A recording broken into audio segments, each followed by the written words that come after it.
Hello, book friends. My name is Flo, and this is the Grape Jelly Library. Thank you so much for joining me. I always look forward to your visit. Today, I am bringing you 5 books. But before we start this party, give this video a thumbs up and hit that subscribe button.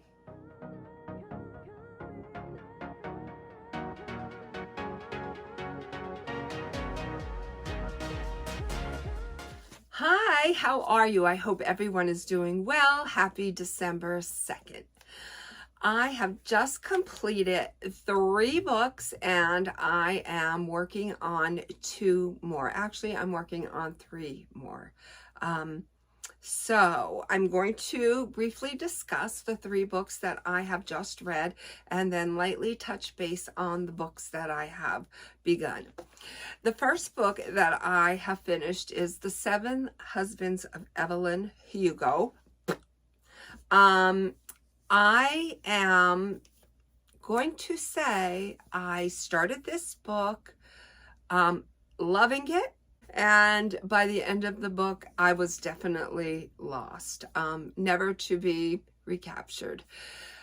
For me, I feel like the appropriate title for this book would have been The 4 Husbands of Evelyn Hugo, or The 5 at most. Completely drawn out and repetitive, and couldn't actually wait to get it finished. One of those things where I was counting the chapters, counting the pages, and trying to do my best, fanciest footwork of speed reading to get this novel under my belt, this book under my belt.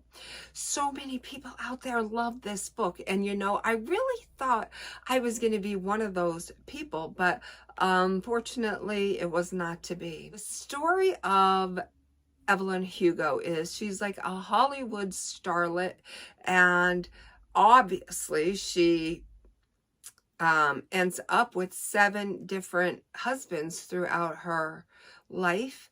And Evelyn is kind of a no-nonsense, can't be pushed around, but she's a very spontaneous, she's not practical, she's very, very, I would say, reckless. That's how I would classify her as. It started out, you know, we were rolling those dice and it was hot. This book was hot, but like I said, she lost me, and it wasn't so much the storyline that lost me as it was the repetitiveness. It was just too drawn out. How many times can you marry and divorce?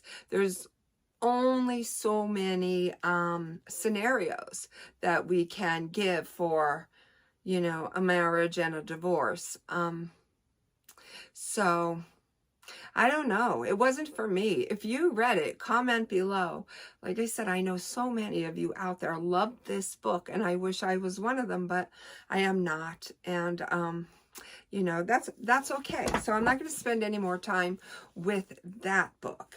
The second book that I read is Lemony Snicket's Poison for Breakfast.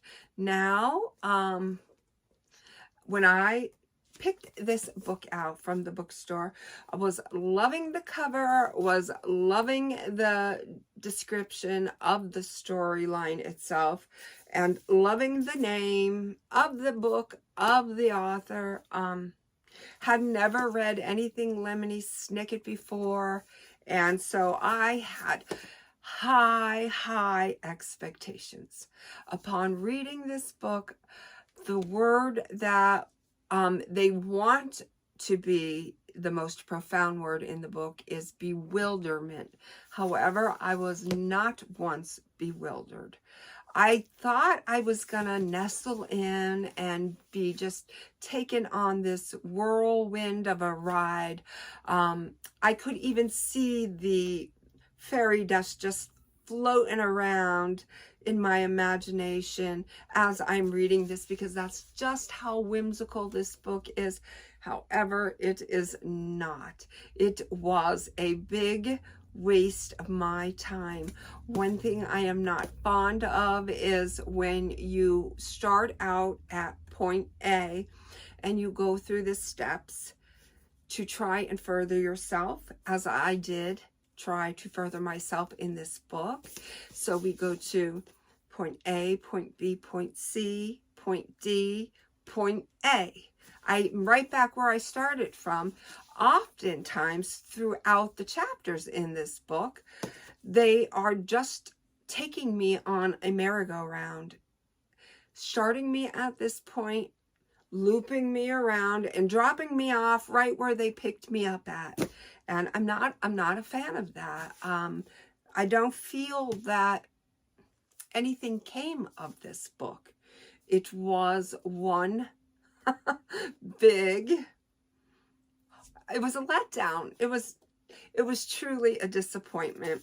And I don't like to say that about a book, but being that it was so small of a book, I did complete it. I didn't feel the need to DNF it. I didn't dislike it that much, but I definitely was let down. Now, with the Evelyn, Hugo, and the Poison for Breakfast, do not let my opinions or my review deter you from going out there and reading these books for yourself. Absolutely, you should do so, because that is what is so great about individuality. We all get to have our own opinions and feelings. And I would be so curious if any of you out there loved this book upon completing it. I mean, I really wanted to, but again, it didn't happen for me. The second book, no, the third book. Did I say 3 books? Did I say I finished 3 books? I did, didn't I? What was that darn third book? Oh, there it was. Okay. The Prophet by Khalil Gibran. Yay, we have a winner. I truly love this book. I love its beauty. I love the way it feels in my hand. I love when a book feels great in your hand. I love that it's so small. I love that you can tuck it in your pocketbook. And when you are feeling a little, or you're lost and you need a little guidance, just pull it out and here are some answers for you. You do not have to be religious to read this book. You do not have to be a lost soul to read this book. You do not have to be confused or inquisitive to read this book. All you have to do is want to read this book, have the need and the desire to read this book, as I have. It was on my bucket list and I finally got to check it off. Some great topics in this book. Love, marriage, children, giving, eating and drinking, work, joy and sorrow, houses, clothes, buying and selling, crime and punishment, and laws. This is a 5-star book in my opinion, and if you do not know what to read, it's a quick and I won't say easy read. Most of the stories are easy to comprehend, but there are 1 or 2 that, you know, you really have to say, what is the message that they are sending me? And I think that in and of itself in a book is a great quality, because that is what gets us thinking. We shouldn't always read a book for laughter or for understanding. Sometimes we should read a book to trigger our thoughts and to get our brain, functioning and working maybe in a different direction that we don't usually take it.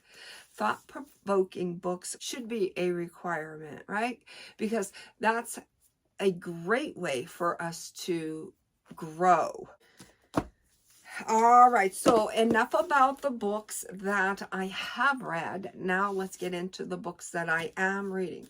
I am reading Bookish People by Susan Coll. I'm doing that Audible. I do have that book somewhere. I'll find it. Right there. There it is, Bookish People. All right, so now we are reading The Lost Art of Nothing, How the Dutch Unwind with Niksen. I am just learning about Niksen, and I don't know if I am going to be able to acquire that skill, but I'm going to give it a go.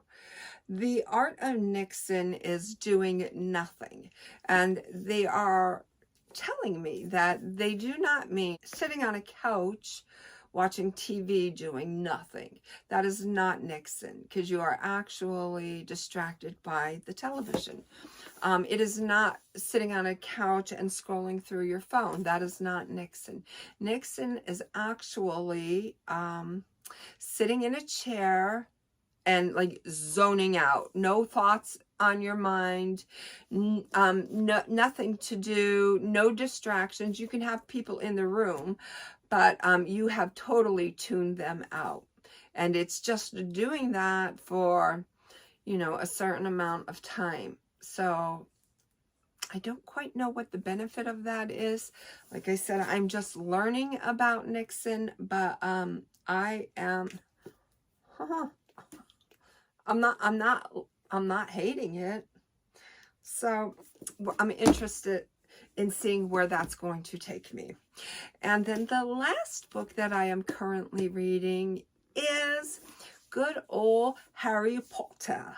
I have to say, I am late coming to this book. Everybody and their brother has seen the movies or read the books, and I have not.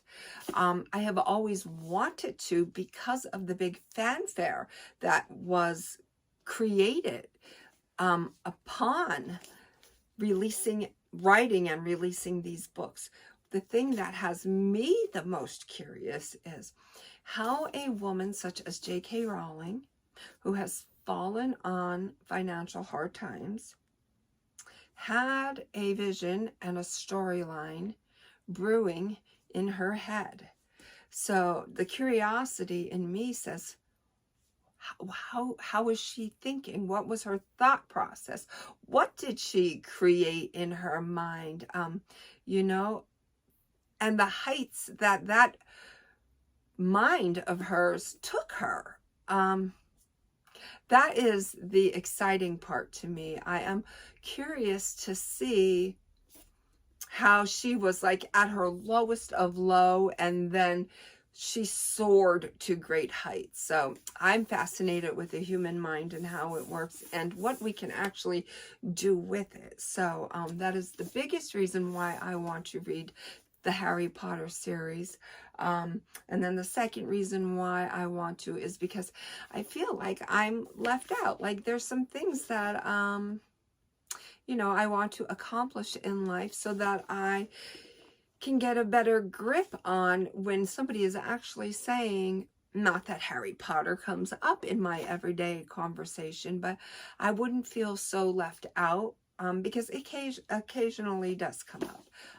And I have not a clue what they are talking about. So I am about knee deep into this book. And again, I am not disliking it. I am a little tired of adulting anyways with these nonsense books that I have been reading. And so to read something that is actually so far true to the belief that I held in my head as far as what I think this book is, it's proving, you know, to be accurate. So I'll let you know. I'll keep you informed. Until then, know that I love you. Be well, be good, be reading.